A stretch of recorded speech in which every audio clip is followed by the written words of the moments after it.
aircraft powered by a Bristol Centaurus 18 engine, 2,500 horsepower, giving it a maximum speed of 400 knots, around 460 miles an hour. The gestation of the aircraft that became the Sea Fury commenced in 1942.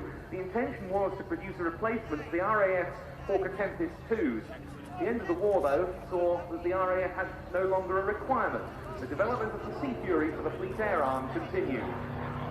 This design of the military Sydney Cabin Corps Commander also sketched the Hurricane, the original Typhoon, the Tempest, that's Pakistan, and of course, the United Kingdom also.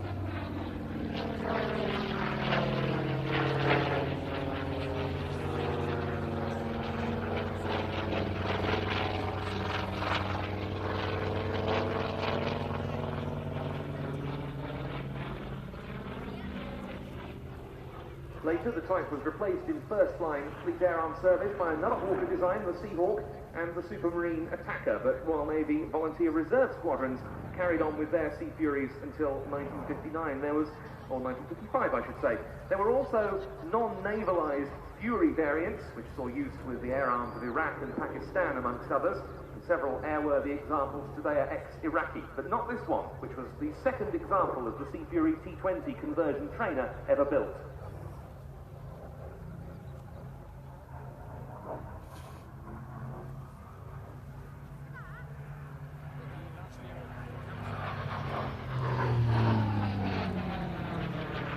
The retirement of the Sea Fury Squadron at Carlsgrove. Like a number of currently airworthy Sea Furies, it later served with a German organisation, the DLB, the Deutsche Luftfahrtberatungsdienst, as a target tug, doing so until 1960. It was retired in 74, being replaced by the OV-10 Bronco, and it went through the hands of two well-known warbird collectors, Doug Arnold and Spencer Flack. Then it was off to the USA, but came back to the UK in 2007, when it was purchased by Naval Aviation Limited.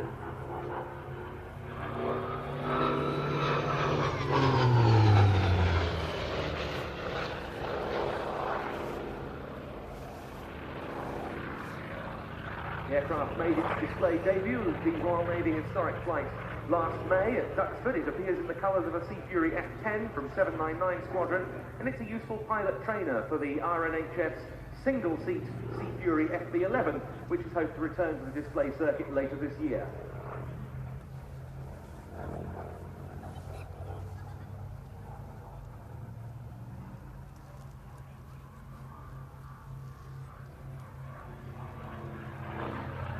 Wonderful throaty sound there of the Bristol Centaurus engine in the Hawker Sea Fury.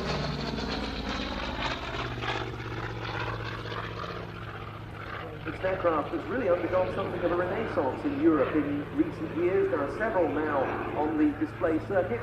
In the UK, we've got this one. The Fighter Collection has also got a Sea Fury T20.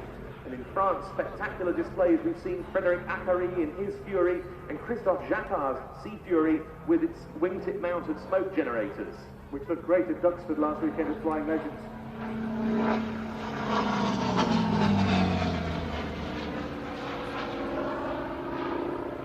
There's now also a former air racing Sea Fury based in the new collection in the Czech Republic.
A splendid display by Goatee, Lieutenant Commander Chris Gotka, former Sea Harrier